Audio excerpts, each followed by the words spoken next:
استطاع النادي الاهلي انه يفوز على سيراميكا كليوباترا 2-1. انت بتتكلم جد؟ طبعا انا بفشر، ده كلام مش منطقي، كلام ما حصلش في ارض الملعب. نص المقدمه صح والنص الثاني فشر مني، بفتح علب.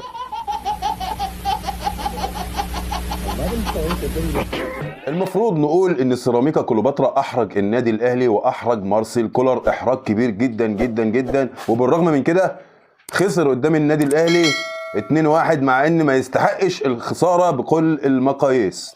بالفم المليان كده اقدر اقول لك يعني بصدر واسع كده ونفس طويل ان الزمالك مبروك عليه السوبر المصري. بالاداء اللي شفناه ده، باداء النادي الاهلي ده، اصبحت مباراه النهائي بين الاهلي والزمالك محسومه من قبل ما تلعب بنسبه كبيره جدا جدا. واللي لازم تعرفوا ان مارسيل كولر بيسطر اولى كلمات رحيله عن النادي الاهلي بهذه المباراه الغريبه جدا والعجيبه جدا. شفنا لاعيبه النادي الاهلي لاول مره من سنين بتقع بدنيا في الشوط الاول، ما شفناش قبل كده، ما شفناش اي جيل من لاعيبه النادي الاهلي بيقع بدنيا بالسرعه دي مع اي مدرب غير مع كولر بامانه بهذه المباراه بيسطر اولى كلمات رحيله عن النادي الاهلي، وبالفم المليان الزمالك بطل السوبر المصري. انت بتتكلم جد؟ طبعا انا مش محتاج اعلق على الماتش واقول لكم ايه سيناريو المباراه، لان شفتوها وعارفين مين اللي استحق يفوز بهذه المباراه. لعيبه النادي الاهلي ما عملتش اللي عليها، لعيبه النادي الاهلي برضو لعبت برعونه، ما لعبتش برجوله، لعبت بتناكة على الكوره.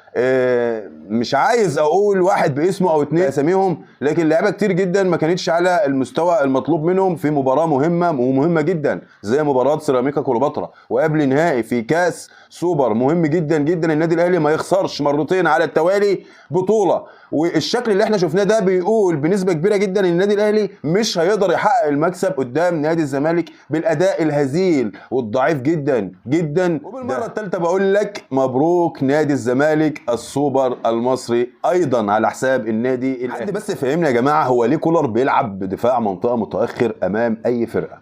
نفسي افهم يقصد ايه من كده، يعني بيعمل سيناريو او بروفا لمباريات كاس العالم على اساس ان هو يلعب بقى ريال مدريد ويلعب بقى الفرق بتاعه امريكا الجنوبيه والكلام دوت. يعني انا مش فاهم ليه بيلعب بالخطه الغريبه جدا جدا دي قدام سيراميكا كليوباترا وقدام اي فريق مهما كان هو اسمه بيلعب بدفاع منطقه متاخر.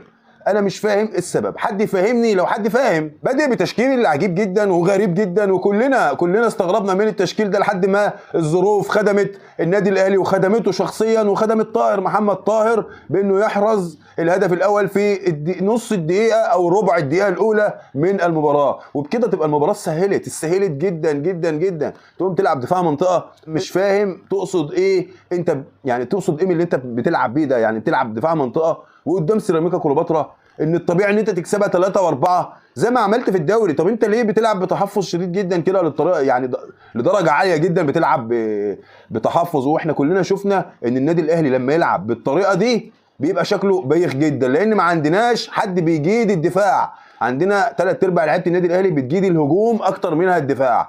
فعشان كده شفنا النادي الاهلي بالطريقه والشكل الوحش جدا جدا ده. فيا ريت يا كولر الطريقه دي ما عادش تلعب بيها تاني، حتى لو هنلاعب ريال مدريد احسن فرقه في العالم، بلاش تلعب بالطريقه دي تاني. الاهلي ما بيجيدش فيها، او لاعيبه النادي الاهلي ما بتجيدش في الدفاع في منطقه الجزاء. ده سيراميكا كليوباترا ماسكه كره على النادي الاهلي، واكن النادي الاهلي هو اللي لابس ابيض وسيراميكا لابس احمر.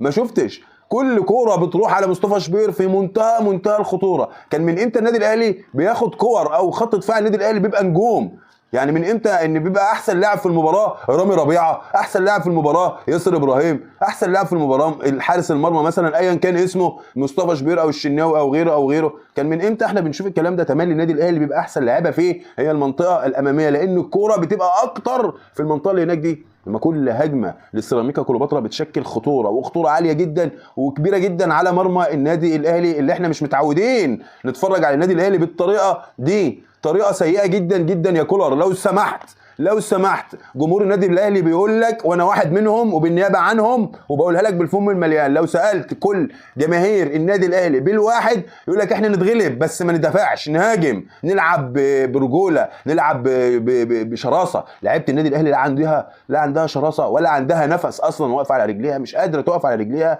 وده من المرات القليله جدا اللي شفنا لعيبه النادي الاهلي بالطريقه دي. يا ريت الكلام ده يوصل لمجلس اداره النادي الاهلي. مش عايزين الاهلي يدافع لو بيلاعب مين، مش عايزين الاهلي يدافع لو بيلاعب مين، عايزين الاهلي دايما في المنطقه الاماميه بيهاجم، بيضيع فرص.